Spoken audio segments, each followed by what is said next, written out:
Hello, my June's Journey friends. It's Curly Sue, and welcome to my storyline series where we go over all of June's shenanigans chapter by chapter. In our last episode, we met a new character, Miss Hillingdon. She's the uptight headmistress at the St. Prudence Preparatory School for Girls, where Virginia attends. She's a strict, no-nonsense character in horn-rimmed glasses, just what you'd expect a headmistress to be from a hoity-toity private school. Also, she just kicked Virginia right out of school.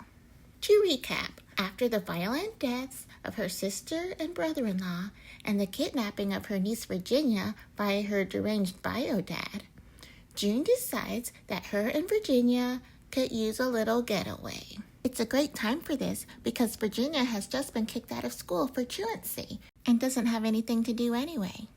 June doesn't currently have a steady job. There's nothing on her planner.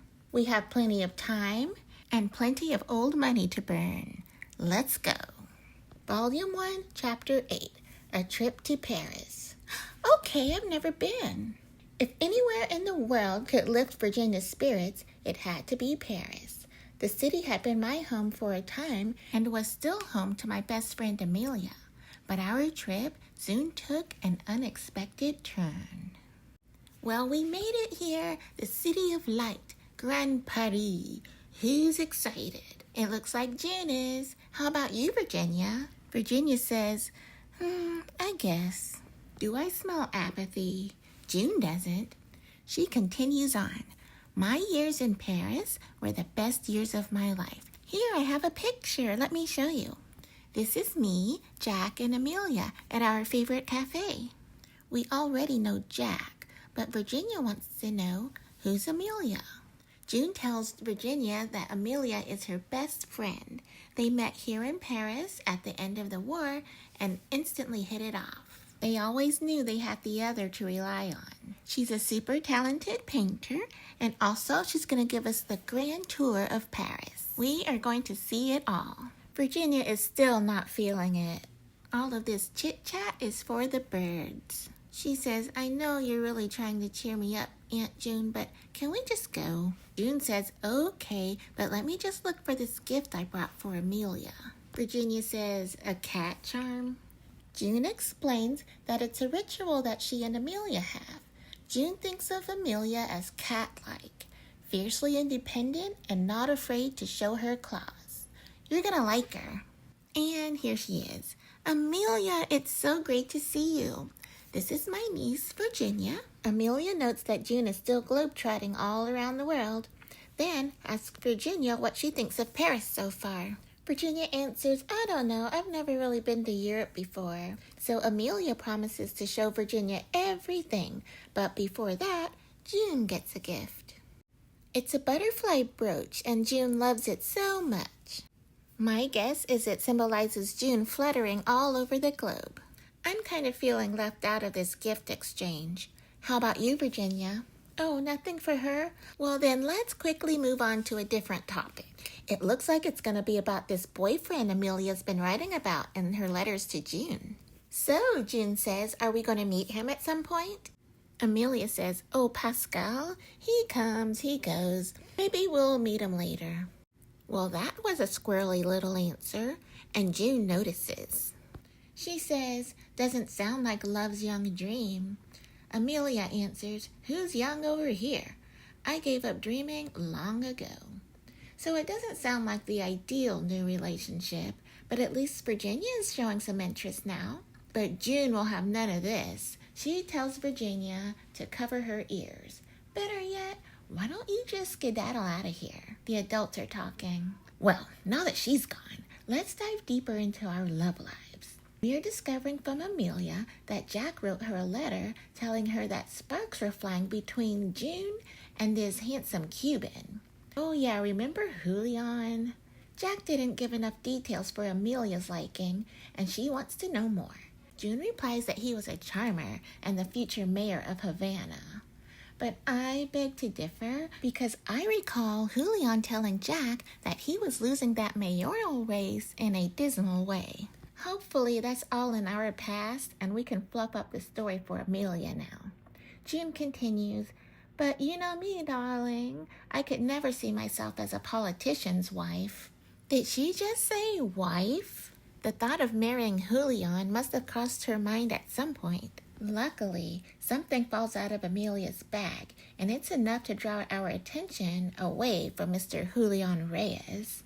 It's a pistol. June is astounded. She says, Amelia, what is that? Why on earth are you carrying a gun? Amelia makes an attempt to blow it off.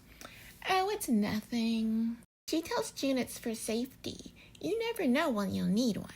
Maybe if you traveled backwards in a time machine, Amelia, because June says no one's needed a gun in Paris since 1918. Amelia continues with the old brush off. Don't worry about it. Let's show Virginia the salon.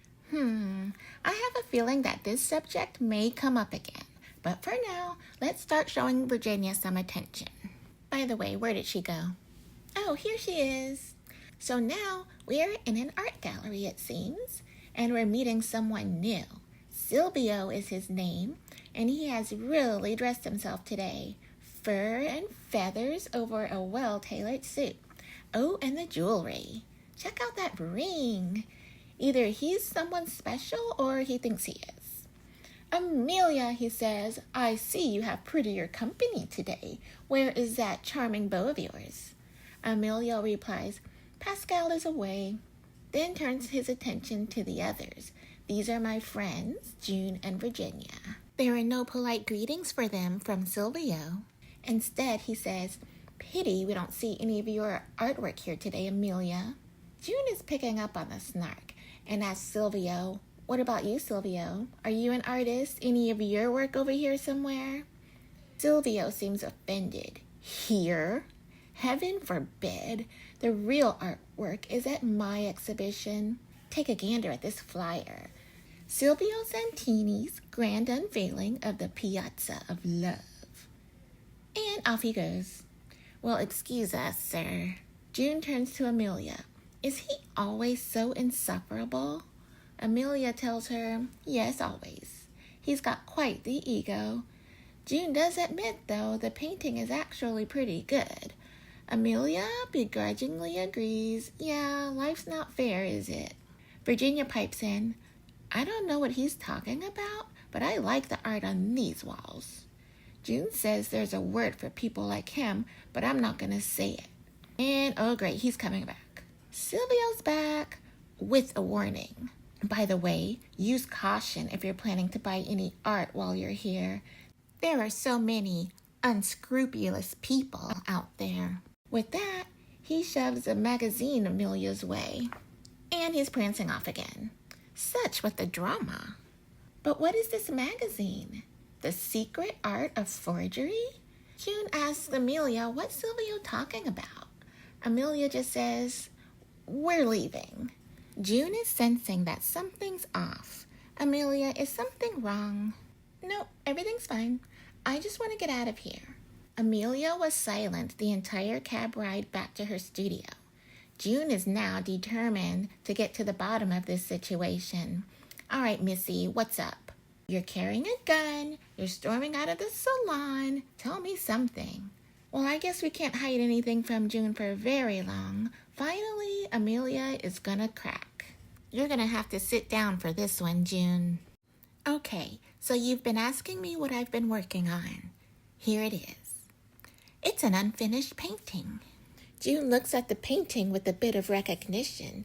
Hey, I've seen this painting before. But funny, it was finished when June saw it, and now it's unfinished. June's light bulb is coming on.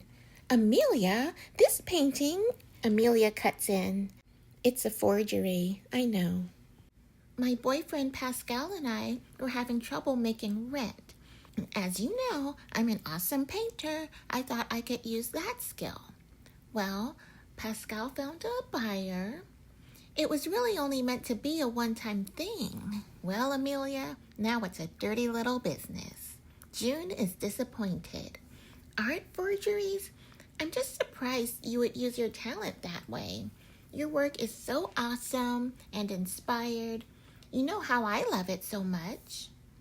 Amelia tells her that it's so hard when you're struggling. I just had to do what I had to do to get by.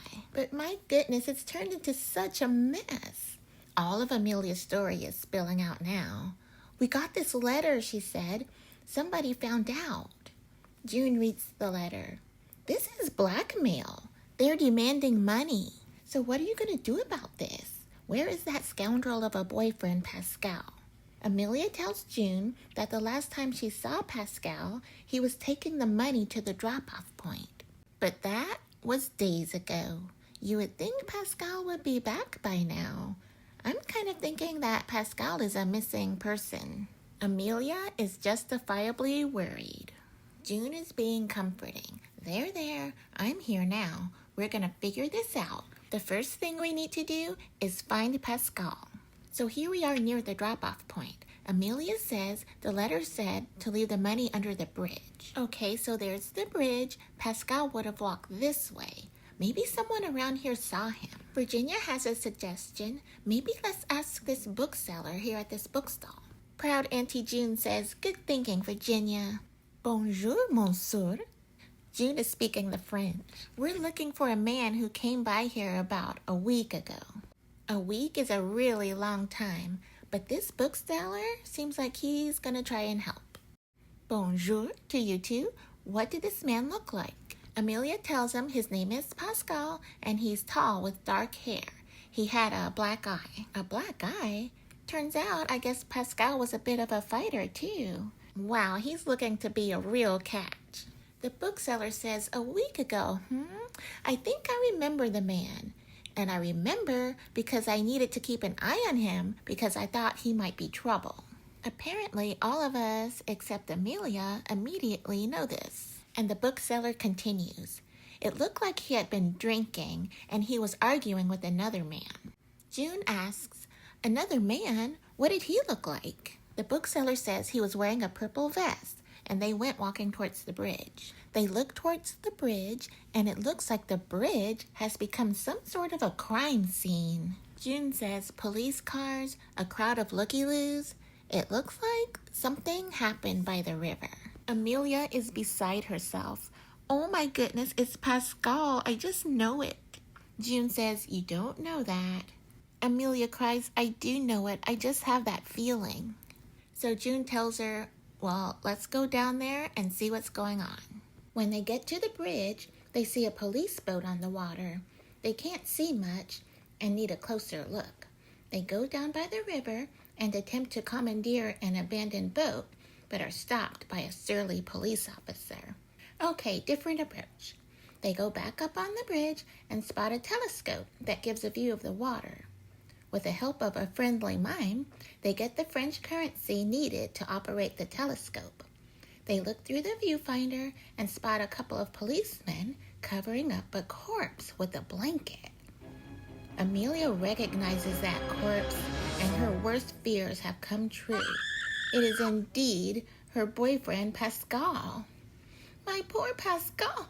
I can't believe it. How could this have happened? June does her best to comfort her friend. I'm sorry, Amelia, but we will find out what happened. How did Pascal meet his demise? Was it the anonymous blackmailer? Is Amelia next? And if so, will June solve the case in time? How much does Silvio know? And also, will Virginia ever live in a stable environment? Stay tuned for the next chapter in our continuing story. Keep watching if you'd like to read the story without commentary. And as always, thanks for watching. Don't forget to hit the like and subscribe so that we don't lose each other. And until we meet again, sit back, relax, and enjoy the journey.